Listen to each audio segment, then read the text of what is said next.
ধৃত 3 সন্দেহজনক বাংলাদেশি। জাল পাসপোর্ট তৈরির পরিকল্পনা, দুষ্কৃতিমূলক কাজের পরিকল্পনাতে পুলিশের হেফাজতে বাংলাদেশ থেকে আগত সেই সন্দেহভাজন।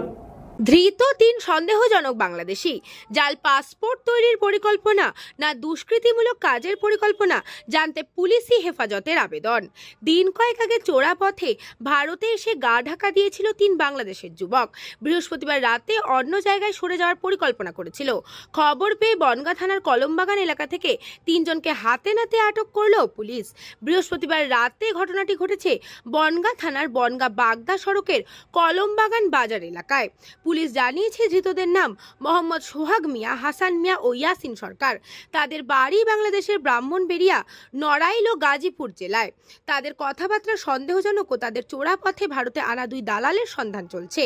সূত্রে জানা গিয়েছে, জাল নথিপত্র তৈরি করে ভারতীয় পাসপোর্ট বানিয়ে ভিন দেশে যাওয়ার পরিকল্পনা কিংবা কোনো দুষ্কৃতিমূলক কাজের পরিকল্পনা নিয়ে ভারতে এসেছিল ধৃতরা। সে বিষয়ে তদন্ত করে দেখছে পুলিশ। ধৃতদের 7 দিনের পুলিশি হেফাজতের আবেদন জানিয়ে বনগাঁ মহকুমা আদালতে পাঠিয়েছে পুলিশ। বনগাঁ মহকুমা আদালতের আইনজীবী সমীর দাস বলেন, 3 বাংলাদেশি যুবকের কথাবার্তা সন্দেহজনক পায় পুলিশ, সেই কারণে পুলিশ তাদের হেফাজতে নিচ্ছে। তদন্তের জন্য বেশি কিছু এখন বলা সম্ভব নয়, তবে যে দালালরা ওদের এনেছিল তারা গা ঢাকা দিয়েছে। 3 জনকে অ্যাপ্রিহেন্ড করা হয়েছে। এদের নাম হচ্ছে সোহাগ মিয়া, বয়স 27, হাসান মিয়া, বয়স 24 আর ইয়াসিন সরকার, বয়স 23 বছর। এরা without any valid documents, passport, visa and other কোনো রেলিভেন্ট ডকুমেন্ট ছিল না, যার জন্য তারা ভারতে ঢুকতে পারে। তারা ভারতে ঢুকেছে। ভারতে ঢুকে এখানে ঘোরাঘুরি করছিল যখন ওই কলমবাগানের পাশে একটা এলাকায়, তখন পুলিশ গোপন সূত্রে সংবাদ পেয়ে তাদেরকে অ্যাপ্রিহেন্ড করেছে এবং তারা সদুত্তর কিছু দিতে পারেনি এবং তাদের সন্দেহমূলক অনেক কিছু পুলিশের কাছে বলেছে এবং তার থেকে জানা যাচ্ছে যে এরা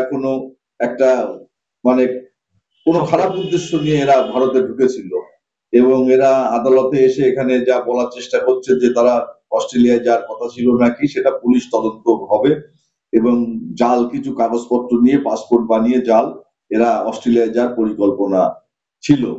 এটা এখানে কোর্টে এসে আদালতে ওরা বলছে। ব্যুরো রিপোর্ট, নিউজ বঙ্গ টাইম।